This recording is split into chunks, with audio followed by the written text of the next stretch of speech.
Summer evening air, 6 p.m. Monday.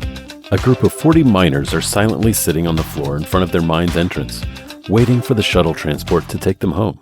Man, I moved here from England to escape the late trains, not to wait for shuttles instead. Amen. 6 p.m. It's been 30 minutes now. You know what? If I wait another 5 minutes, I'm gonna walk. Oh, there it is. The miner points to the sky, where a bus-like aircraft descends from the clouds. The miners back away from the landing craft as its jet engines throw up a cloud of dust. It lands with a soft thump, and the door squeaks open.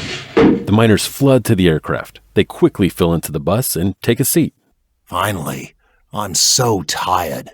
The fuselage begins shaking as the craft took off. One of the miners gets up and walks to the open cockpit door. Oi, what's your name? Oh, Crawford. Percy Crawford. How are you? Well, I'd be good if only you'd be on time. What was the holdup? Oh, I'm sorry. There was an issue with the normal driver, so I had to, jump in. Whatever. Don't be late again. Doing my best. The miner walks back to the seat as Percy shuts and locks the door. Issue with the normal driver, all right. Percy peers across the flight controls until he finds a button labeled Cabin Pressure Override. The indicator light above the button labeled Auto Pressure extinguished. Percy then grabs a lever on the ceiling of the cockpit and pulls it forwards. A dial labeled Cabin Pressure begins to count down. 1 atmosphere. 0.95 atmospheres. 0.9 atmospheres. 0.85 atmospheres. An alarm sounds. A master alarm begins blinking. Percy reaches forward and presses the master alarm. The alarm is silenced. Coughing and complaining emerges from the cabin. Ugh, the air's stuffy in here. I'd open a window, but, you know. Something's wrong. I'm getting lightheaded. Yeah, me too. Another miner falls out of their seat onto the floor, unconscious. Alright, I'm talking to the pilot. The miner gets up and staggers to the cockpit door and stares through the window. The miner begins knocking on the door. Percy turns around and stares at the person. Percy grabs the oxygen mask and dons it. What in the world is going on here? We can't breathe in here. Percy continues to stare at the miner blankly. He then turns around and sits down. Hey!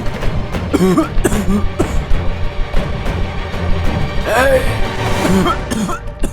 The miner sinks to the ground, their vision slowly darkening. The miner sees all of the others pass out onto the floor. No! The miner passes out. Percy peers through the window again and grabs a Polaroid camera from his pocket. He takes a photo through the window and prints it out. Percy takes a look at the photo, which shows the unconscious miners. He turns back to the controls and pulls back on the controls. The shuttle slows down and turns around. The craft returns to the mine, but instead of landing by the entrance, Percy continues to fly until reaching a small building, the administrative building. The craft lands and Percy exits, taking the oxygen mask and throwing it to the driver's seat. He makes his way to the entrance of the building. Percy walks past the receptionist, past a line of people, and enters an office. The room is neatly furnished, a large desk in the middle, surrounded by bookshelves on every wall.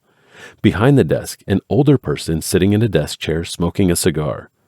On the desk, a sign reads, Owner of Mine Complex A, Charlie Duncan. In front of the desk, Percy and another person who was speaking to Mr. Duncan before Percy came in. Percy looks the other person in the eye. Leave. I need to talk to Duncan. The person nods uncertainly. He leaves the room. Duncan stands up from their desk. Excuse me? Who do you think you are? My name is Percy Crawford, and you're going to want to listen to me closely. What on earth are you speaking of? Get out! Duncan! You know that 40-person mining team that wrapped up around Percy looks at his watch. half an hour ago? Yeah? Team 4B. What about them? They were picked by me with a shuttle to be brought to the living complex. You're the driver? What's this about? Did you have an in-flight issue? You need to complain to the shuttle company, not me. Barging in here like this is highly Oh no, I strangled the driver and hijacked his shuttle, but there was an in-flight issue.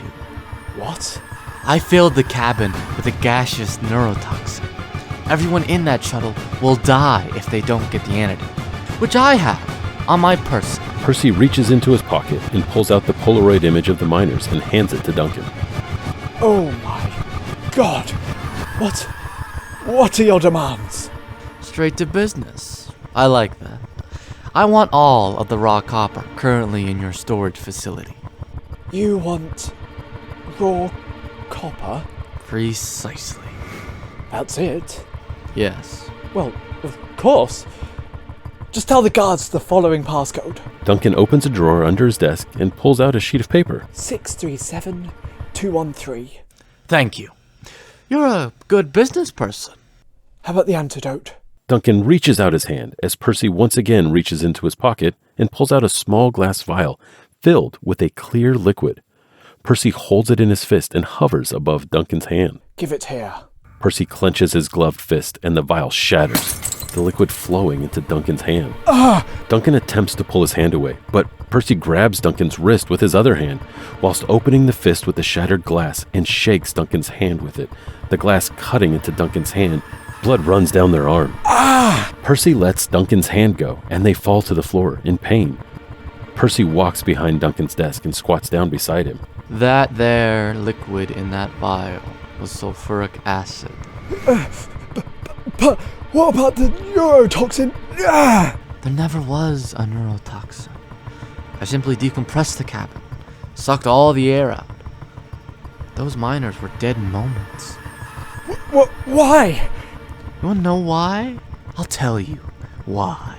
For hundreds of years, my planet has been exhausted of a resource we require to survive. Copper! We had to ration our copper supply. For hundreds of years, our people have become weak and frail as a result, while you people have been wasting all of this copper on what? Statues? Roofs? Your species is pathetic.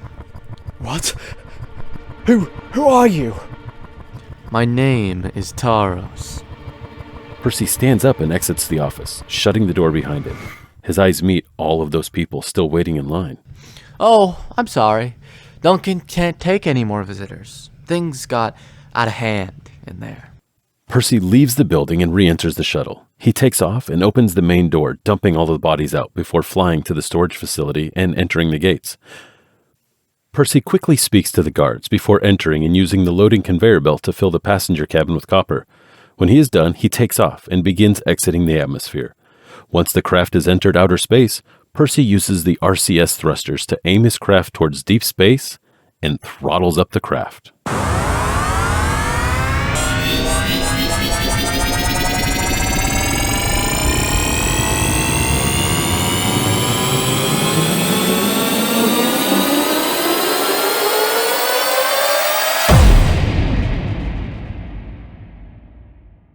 A month of spaceflight later, Percy arrives on a planet. As he enters the atmosphere, he recognizes many of the landmarks. Revia. Percy begins navigating towards the largest city of the planet.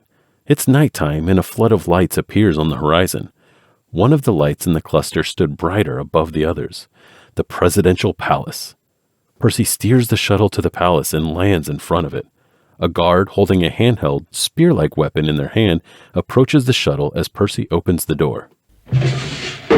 You can't park here, mate. I need to speak to the president. Uh-huh. And who are you? Someone important. Someone you should listen to. Alright, why is that then? In that there shuttle, I have loaded the entire cargo bay with raw, high-grade copper. Copper? Seriously? Percy turns around and opens the door to the shuttle, revealing the vast amounts of copper in it. The guard's eyes widen. Is this real copper? As real as it gets. May I speak to the president now? Oh, I'll call the president immediately. The guard staggers back to their post and picks up a communicator. President Totten, yeah, there's a man out here. He has a vast amount of copper. Yeah, copper. Can't verify. Looks real, though. Buzz him through. Will do. The guard presses a switch on the switchboard and the large gates open. Percy walks over to the guard. It's a shuttle. I don't really need the gates open. Apologies for that. Standard procedure. The guard presses the switch again, and Percy returns to the shuttle. It takes off and flies towards the building. Percy lands at the main door, exits the shuttle, and walks towards the door. The two guards open the doors to the palace for him. Thank you. Percy walks into the main hall, and a person approaches him. Hello, sir. I'm the butler. How may I help you? Or are you the guy with the copper? Yes, I am the guy with the copper. Right this way. Percy reluctantly follows the butler to the end of the hall to a large, decorated, and gold-plated door. The butler opens the door, and Percy enters. The room is large, with a strange, crystalline decoration on the walls and roof. A throne-like structure sits in the middle. On it, President Totten. Totten stands up and approaches Percy. So you're the guy with the copper. Yes. Stand up straight. Show respect. I am your superior.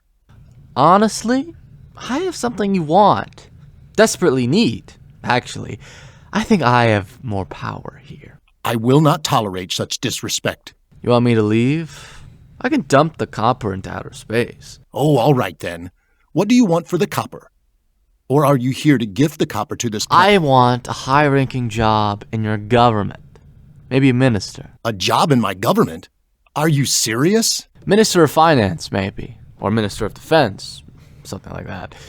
I'm serious. Preposterous. Are you a politician? Do you even know how this whole thing works? Well, I guess I'll leave. Wait. Do you know how much this planet needs this copper? The people. Think of our society. This is a capitalistic society. I give you A, and you give me B. I have A, you want A. I want B, but I don't need it. I could just keep A. But I can't just give you a job. People will ask questions. They will think this government is corrupt. We all know your government is corrupt. There's no hiding it. But I cannot simply give you a job in my government. I don't know you. Right. My name is Tarros, but I go by Percy Crawford. I modified my personal shuttle to fly to Earth, and I've been living there for a year. I hijacked a transit shuttle, obtaining some copper, and flew here. Earth? Why Earth? There's no copper there. Oh, but there is. It's underground. Underground? What? Ugh, you are pathetic. Give me a job, or I'll fly off with my copper to who knows where and dump all of it. How does that sound? Well, sorry. I just can't accept this kind of deal. Oh, but what about the people? Well, you just told me where to find this copper. Oh, right. All right, then. No deal. Goodbye. Percy turns around and storms out of the room. He stops in the hall, takes a deep breath, and continues walking calmly out of the hall, building, and gates. The guard waves at Percy, who nods back. Percy opens the door to the cockpit of the shuttle, but instead of getting in, he grabs something from below the seat, a handheld pulse phaser. Percy pulls out the phaser and another device from under the seat, a clear tube filled with a liquid. He screws the tube into the back of the phaser and turns around to the guard, aims at them, and fires. A highly energized ball of plasma shoots out of the phaser and hits the guard, who immediately collapses and dies. Percy briskly walks back through the gate, which was left open by the guard, and enters the palace. 1 year later, after the mysterious murder of the president, Tarros, alias Percy Crawford, offered the copper to the planet and was deemed a hero. He was quickly elected as their new president. The planet's need for copper greatly increased, and the supply of copper Percy brought is running out.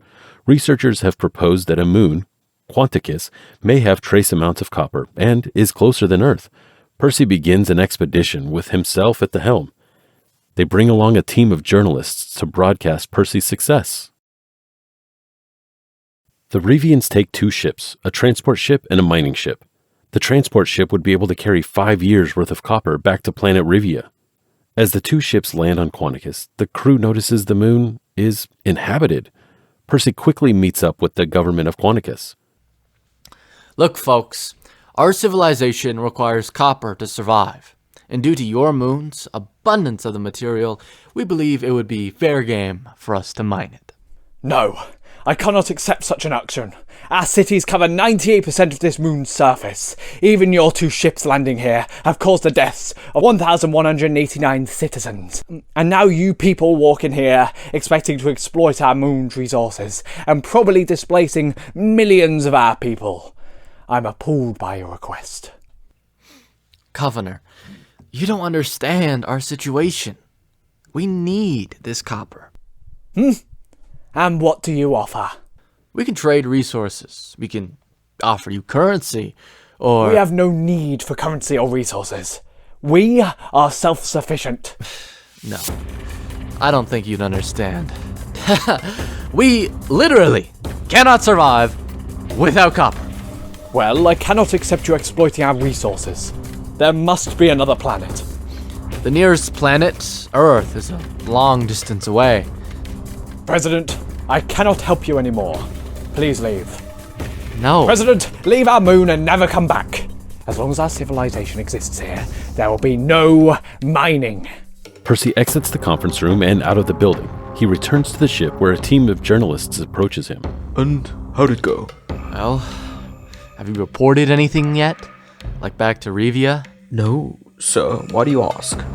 Well, unfortunately, someone died in a mining accident. What do you mean? We haven't begun mining. Percy turns his back to the journalist, reaches into his pocket, and pulls the handheld phaser out of it. Percy turns around and shoots all of the journalists. Percy walks to the bridge of the ship.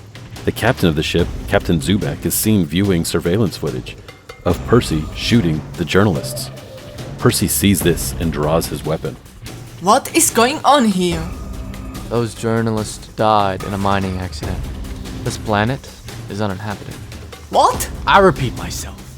Those journalists died in a mining accident, and this planet is uninhabited. We begin mining now! Captain Zubak relucts, and after a short while, the ship begins mining.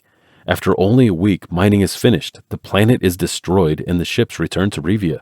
Percy again is deemed a hero. Whilst Percy sits in the throne of the president, a person in a lab coat walks in. Mr. President? Who are you? What do you want? Mr. President, I am the chief of atmospheric research. There's an issue with the copper from Quanicus. Why isn't your representative here? Well, we attempted to load it into the atmospheric processor in order to make it breathable, but it began producing toxic fumes. Almost everyone in the processor died, including our representative. Percy gets up from his throne and approaches the scientist. Toxic fumes? Precisely. There was a problem with... Did you break the processor? No, sir. The copper... It's low grade. Unusable. What? Sir, we cannot use the copper. Alright, that's fine. That's fine. What do you mean that's fine? There's no copper in range of our transport ships. Percy storms out of the room, but stops in the hallway and takes a deep breath. He turns around and re-enters the throne room. He takes the communicator on the wall. Connect me to Captain Zubak.